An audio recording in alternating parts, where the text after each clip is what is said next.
Shalom Bapak Ibu Saudara-saudaraku yang dikasihi Yesus Kristus. Selamat bertemu kembali dalam sapaan firman Tuhan buat kita hari. Semoga kita dalam keadaan yang sehat. Tetaplah semangat dan terus bersuka cita di tengah-tengah situasi yang mungkin banyak tekanan, banyak beban, banyak pergumulan. Kadang-kadang ada begitu banyak kekecewaan yang sering terjadi dalam kehidupan kita.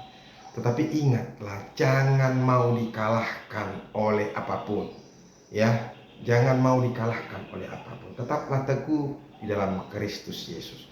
Kalau karena memang dibenci oleh orang lain karena kebenaran kita, ya tidak apa-apa. Lebih baik kita mengundurkan diri untuk sesaat karena orang tidak bisa menerima kita, daripada kita juga menjadi apa? Menjadi lemah iman kita. Semoga firman Tuhan terus meneguhkan iman kita dan kita tetap setia kepada Tuhan. Amin. Firman Tuhan yang menjadi renungan buat kita hari ini yaitu yang terambil dari 2 Timotius pasal yang pertama ayat yang ke-12. Tetapi sebelum kita mendengarkan firman Tuhan, marilah terlebih dulu kita berdoa. Kasih karunia dan damai sejahtera dari Allah Bapa dan dari anaknya Tuhan Yesus Kristus, itulah yang menyertai hati dan pikiranmu sekalian. Amin. 2 Timotius pasal yang pertama ayat yang ke-12. Itulah sebabnya aku menderita semuanya ini, tetapi aku tidak malu. Karena aku tahu kepada siapa aku percaya, dan aku yakin bahwa Dia berkuasa memeliharakan apa yang telah dipercayakannya kepadaku hingga pada hari Tuhan. Demikianlah firman Tuhan.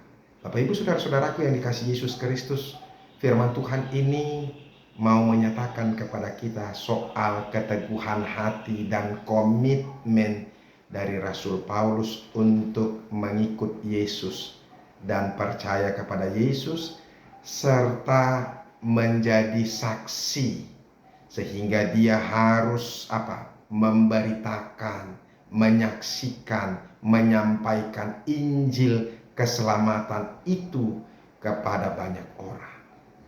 Saudara-saudara, Paulus merasakan sukacita yang luar biasa. Dia dulunya adalah pengejar orang-orang yang percaya kepada Kristus, penganiaya, bahkan sampai pembunuh orang-orang yang percaya kepada Yesus Kristus. Tetapi justru saat ini dia ditangkap, dipanggil oleh Yesus sendiri melalui rohnya di Damsyik, sehingga saat ketika itu melalui roh Tuhan itu juga dia bertobat dan disadarkan.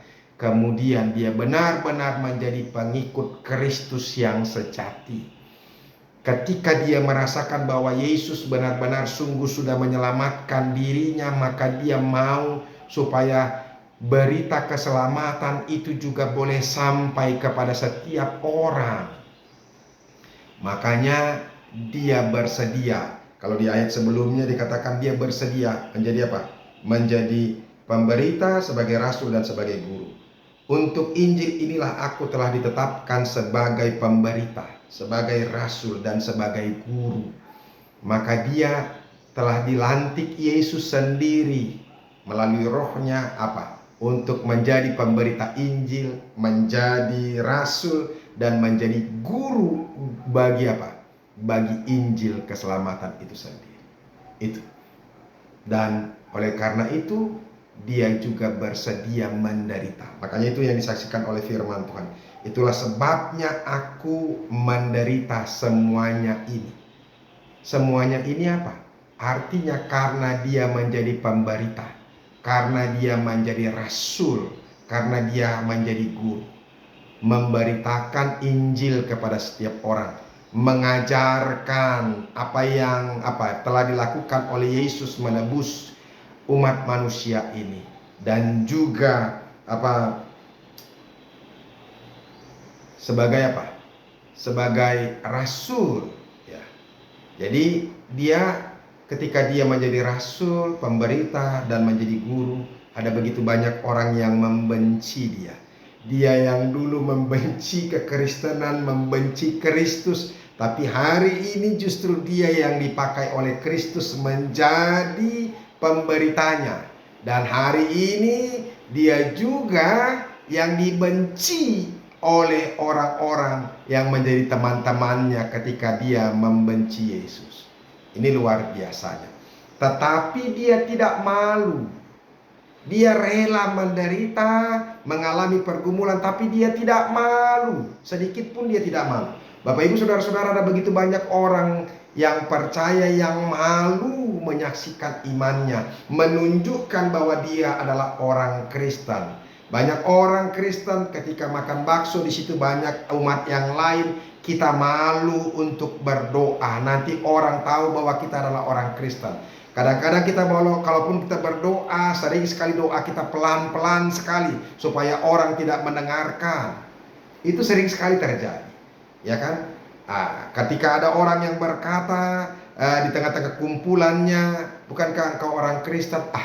Sudahlah, entah apapun agamaku, ya kan? Sudahlah, itu nggak penting itu. Saudara-saudara, banyak orang yang ragu-ragu, malu menyaksikan imannya. Kalau saya mau katakan kepada kita di tengah siapapun, iya, apakah kau orang Kristen? Iya, saya pengikut Kristus. Kristus adalah Tuhan bagiku, dan saya berupaya untuk secara sungguh-sungguh percaya kepadanya. Harus berani, tidak malu. Jadi saudara-saudara, orang yang malu, Yesus pernah berkata, ya kan, barang siapa yang malu menyaksikan aku di depan orang lain, maka aku akan malu menyaksikan dia di depan Bapakku. Aku tidak akan menyaksikan dia di depan Bapakku. Saudara-saudara, jangan pernah merasa malu menyaksikan Kristus. Sama seperti Rasul Paulus. Kenapa harus malu? Karena memang ketika itu menjadi pengikut Kristus itu adalah menjadi ejekan, bahan ejekan. Inilah orang-orang penista, pengikut penista Tuhan itu. Karena Yesus menyatakan dirinya bahwa dia adalah orang yang mampu menghapuskan dosa-dosa. Bagi mereka orang Yahudi yang mampu menghapuskan dosa-dosa itu hanyalah Tuhan. Jadi kalau ada orang yang menyatakan dirinya Tuhan padahal dia manusia, dia sudah menista Allah. Makanya orang-orang selalu jadi diejek, inilah pengikut penista Allah itu sendiri. Kemanapun mereka pergi, mereka selalu mendapat bulian, hinaan, cacian, dan makian. Tetapi Rasul Paulus tidak sedikit pun pernah malu oleh itu. Karena apa saudara-saudara? Ini, karena aku tahu kepada siapa aku percaya. Rasul Paulus sungguh-sungguh mengenal siapa itu Yesus. Yesus itu adalah Tuhan Juru Selamat yang memanggil dia. Memanggil dia. Itu. Oleh karena itu, dia adalah Juru Selamat. Sehingga dia tidak perlu ragu-ragu dan malu untuk menyaksikan itu. Bahkan dia katakan lagi kesaksiannya. Dan aku yakin bahwa dia berkuasa memelihara apa yang telah dipercayakannya kepadaku hingga pada hari Tuhan. Jadi Rasul Paulus percaya apa yang sudah dipercayakannya, maksudnya dipercayakan oleh Yesus kepadanya, yaitu orang-orang yang sudah diinjilinya itu dia akan memelihara. Ingat saudara-saudara, kita itu dipelihara oleh Kristus sendiri. Makanya harus percaya Yesus yang memelihara kita. Oleh karena itu, jangan hanya memikirkan diri sendiri. Sulit untuk menyaksikan iman kita. Tetapi bagi orang-orang yang menyelami bahwa dia sudah diselamatkan, bahkan dia rela untuk mengorbankan banyak hal, termasuk harta bendanya, termasuk pikirannya, waktunya, bahkan nyawanya sekalipun. Hati-hati. Ada banyak orang yang selalu berupaya untuk mengambil keuntungan untuk dirinya sendiri, termasuk hamba-hamba Tuhan. Saya mau katakan kepada kita, celakalah kita yang tidak mau berkorban untuk Kristus. Jadi orang-orang harus benar-benar menjadi berkat. Jangan menjadi orang yang egois dan rakus dalam hidup ini. Hanya orang-orang berupaya untuk menyelamatkan dirinya sendiri. Makanya Yesus pernah mengingatkan, ya kan? Barang siapa yang menyelamatkan dirinya, maka dia akan kehilangan nyawanya. Semoga firman Tuhan ini memberkati. Tuhan Yesus memberkati. Mari kita berdoa. Terima kasih Tuhan untuk firman. Engkau sudah mengingatkan kami melalui kesaksian Rasul Paulus yang benar-benar teguh dan komit untuk menyaksikan Kristus dan menyaksikan Injil kepada setiap orang.